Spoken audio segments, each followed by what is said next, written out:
يا صباح الأخبار والأسرار اللي محدش يعرفها. العالم اللي احنا عايشين فيه ده مليان أسرار وحكايات أغرب بكتير من اللي بنشوفه في الأفلام.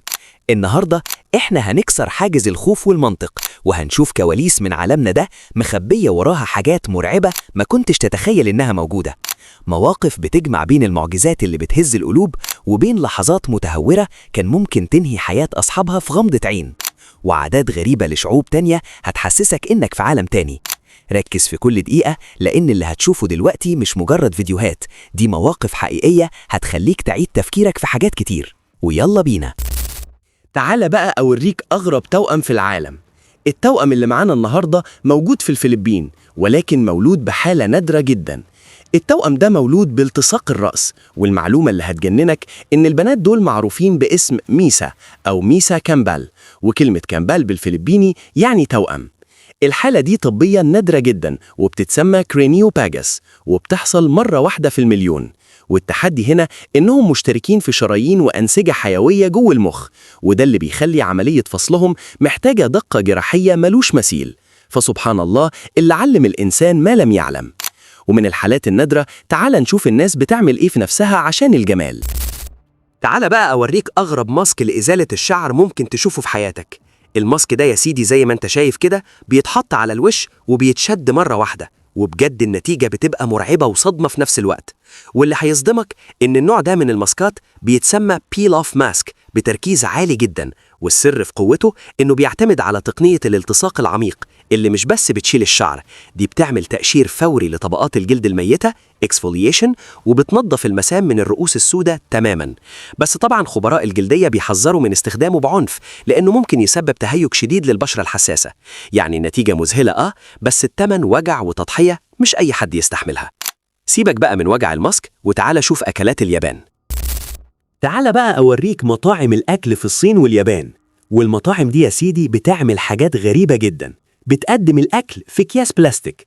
أيوة زي ما بقولك كده، بيقدم سمك وفراخ وحاجات تانية كتير في أكياس، لا في أطباق ولا علب، هو الكيس يتربط ويتباع للناس كده وخلاص. واللي يجنن في الموضوع إن الأكياس دي مش أي بلاستيك، دي أكياس حرارية مخصصة عشان تحفظ الأكل سخن مولع لأطول فترة ممكنة. حتى المشروبات والشوربة هناك بيشيلوها في أكياس ويمشوا بيها في الشارع، كأنه موضوع عادي جدا وعملي.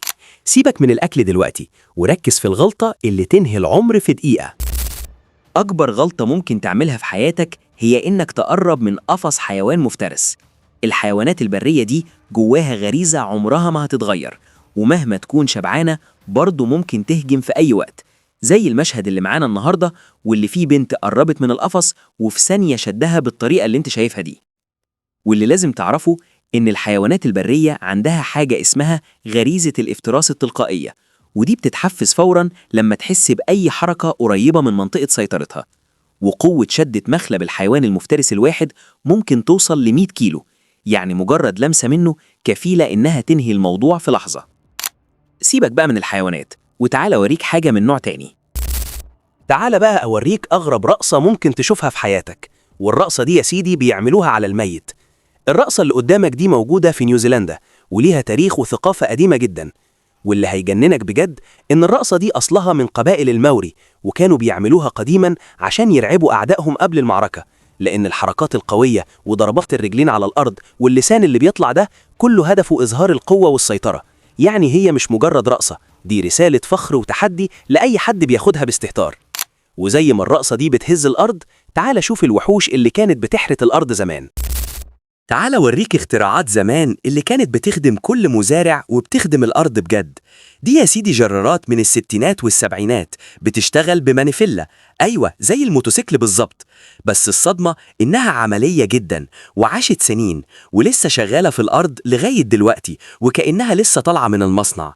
والسر في العفارة دي إنها محركات حديد في حديد، مفيش حساسات ولا أعطال كهرباء.